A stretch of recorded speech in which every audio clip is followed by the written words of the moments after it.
ঢাকার হযরত শাহজালাল আন্তর্জাতিক বিমানবন্দরে কার্গো ভিলেজের আগুন 7 ঘন্টা পর রাতে নিয়ন্ত্রণে এসেছে। আগুন নিয়ন্ত্রণে কাজ করছে ফায়ার সার্ভিসের 37টি ইউনিট। আহত হয়েছেন ফায়ার সার্ভিসের কর্মীসহ বেশ কয়েকজন। রাত 9টায় বিমানবন্দরে উড়োজাহাজ ওঠানামা স্বাভাবিক হয়েছে। শনিবার দুপুর 2:30টা ঢাকার হযরত শাহজালাল আন্তর্জাতিক বিমানবন্দরের কার্গো ভিলেজে আগুন। মুহূর্তের মধ্যেই দেশের প্রধান বিমানবন্দরের আমদানি করা পণ্য রাখার এই স্থানটিতে তা ছড়িয়ে পড়ে। খবর পেয়ে বিভিন্ন স্থান থেকে ছুটে আসে ফায়ার সার্ভিসের বেশ কয়েকটি ইউনিট। সময় যতই গড়ায় ততই তীব্র হয় আগুন। এক পর্যায়ে সেনা, নৌ ও বিমান বাহিনী এবং বিজিবির সদস্যরাও আগুন নেভানোর কাজে যোগ দেন। ফায়ার সার্ভিসের এই সময় 3টা ইউনিট আর সাথে যোগ হয়েছে 3টা ইউনিট, টোটাল 6টা ইউনিট কাজ করতেছে। তখন না আগুন নিয়ন্ত্রণে আসে না, তারপরে আবার ইউনিট যোগ করছে, টোটাল এখন 32টা ইউনিট কাজ করতেছে। আগুনটা যখন এই বিল্ডিংয়ের এই কর্নারে আসে, ফায়ার সার্ভিস এদিক থেকে পানি দেওয়া শুরু করলেও আগুনটা আবার ওইদিকে সরে যায়।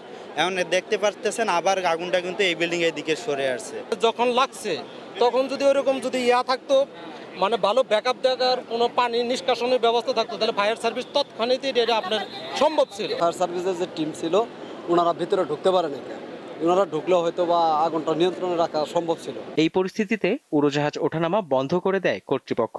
কয়েকটি উড়োজাহাজ শাহজালালে নামতে না পেরে সিলেট ওসমানী বিমানবন্দর ও চট্টগ্রামের শাহ আমানত বিমানবন্দরে অবতরণ করে। অনেক টাকার মালামাল নষ্ট হয়ে গেছে। আগুনের খবর পেয়ে বিমানবন্দরে জড়ো হন আমদানিকারকরা। ভিড় করেন উৎসুক জনতাও। এক ভাই আমাকে ফোন দিয়ে বলেছে, ভাই আপনার মালামাল আছে মনে হয়, একটু খোঁজ দেন। ওই জন্য চলে আসছি। আমরা দূর থেকে বুঝতেছি যা আগুনের বা অগ্নিশিখাতে বোঝা যাচ্ছে যে আমাদের মাল পড়া যাচ্ছে। সব মিলে প্রায় 1.5 কোটি টাকার কনসাইনমেন্ট ভিতরে আমার নিজের হাতে যেটা আমি ক্লিয়ার করবো আগামীকালকে, এই 1.5 কোটি টাকার মালামাল ভিতরে রক্ষিত ছিল। বেসামরিক বিমান পরিবহন ও পর্যটন মন্ত্রণালয়ের উপদেষ্টা কার্গো ভিলেজে আগুনের খবর পেয়ে ঘটনাস্থলে আসেন। আগুন এখন নিয়ন্ত্রণে আসছে, আমাদের ইমিডিয়েট লক্ষ্য হচ্ছে কত দ্রুত আমরা চালু করতে পারি। আমরা এই লক্ষ্যে এখন বসে আমরা ক্ষতি নিরূপণ করার জন্য।